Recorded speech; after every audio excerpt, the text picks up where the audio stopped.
फिरोजपुर वेझो स्कूल वेंदड़ एसएचओ जो पुट ऐं भाइटियो क़तल थी विया आहिनि। हथियार बंदनि स्कूल वेंदड़ चिंची रक्षा ते फायरिंग करे ॾिनी।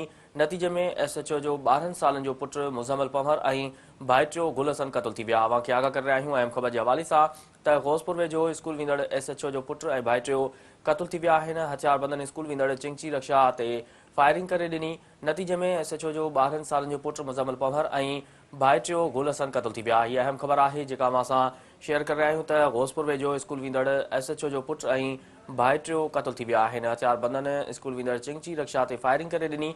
नतीजे में एसएचओ जो 12 सालनि जो पुट मुज़म्मिल ऐं भाइटियो गुल हसन क़तल थी विया। इंतहाई अफ़सोसनाक ख़बर खां अवां खे आगाह करे रहिया आहियूं त ग़ौसपुर वेझो स्कूल वेंदड़ एसएचओ जो पुट ऐं भाइटियो क़तल थी विया आहिनि।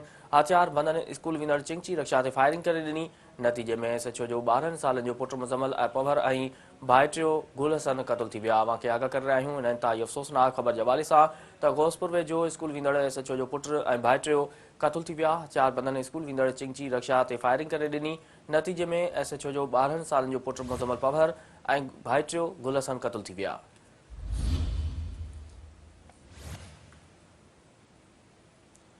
अफ़सोसनाक ख़बर खां अवां खे आगाह करे रहिया आहियूं त ग़ौसपुर वेझो स्कूल वेंदड़ एसएचओ जो पुट ऐं भाइटियो क़तल थी विया। हथियार बंदनि स्कूल वेंदड़ चिंची रक्षा ते फायरिंग करे ॾिनी।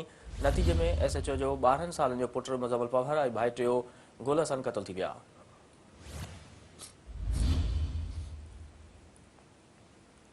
अहम ख़बर खां अवां खे आगाह करे रहिया आहियूं त ग़ौसपुर वेझो स्कूल वेंदड़ एसएचओ जो पुट ऐं भाइटियो क़तल थी विया।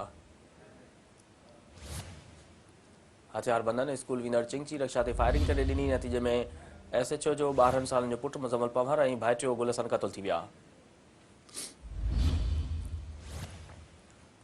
इंतहाई अफ़सोसनाक ख़बर खां अवां खे आगाह करे रहिया आहियूं त ग़ौसपुर वेझो स्कूल वेंदड़ एसएचओ जो पुट ऐं भाइटियो क़तल थी विया।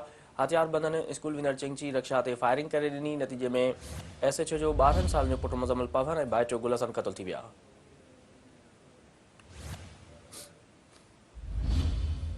ग़ौसपुर वेझो स्कूल वेंदड़ एसएचओ जो पुट ऐं भाइटियो क़तल थी विया।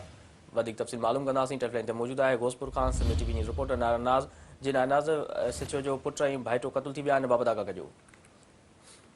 जी जी इंतहाई अफ़सोसनाक वाक़ियो पेश आयो आहे जो ग़ौसपुर वेझो तंगवानी लिंक रोड ते जमाल थाणे जी हद जो ॻोठ आहे जेका आहे ॻोठ अब्दुल हकीम ख़ान बिजारानी जंहिं इलाइक़े में जेका आहे कुझु देरि पहिरीं स्कूल लाइ वेंदड़ जेका आहे चिंची रक्षा ते अणॼातल ॾोहारनि जेको आहे हमिलो करे ॾिनो, जंहिंजे नतीजे में जेको आहे ॿ ॿारड़ा जेका आहे हिकिड़ो एसएचओ बख्शापुर सिकंदर पंवर जो जेको आहे पुटु आहे ऐं तक़रीबन 20 सालनि जो आहे मुज़म्मिल, ॿियो जो भाटियो आहे गुल हसन, जेका ॿई गोलियूं लॻण सबबु जेका आहे हिकिड़ो शहीद थी वियो, ॿियो तमामु घणो सख़्तु ज़ख़्मी हो, जंहिंखे जेका वार त ग़ौसपुर जी अस्पताल में खणी आया त उते हुन दम दरिंग हवाले करे छॾियो।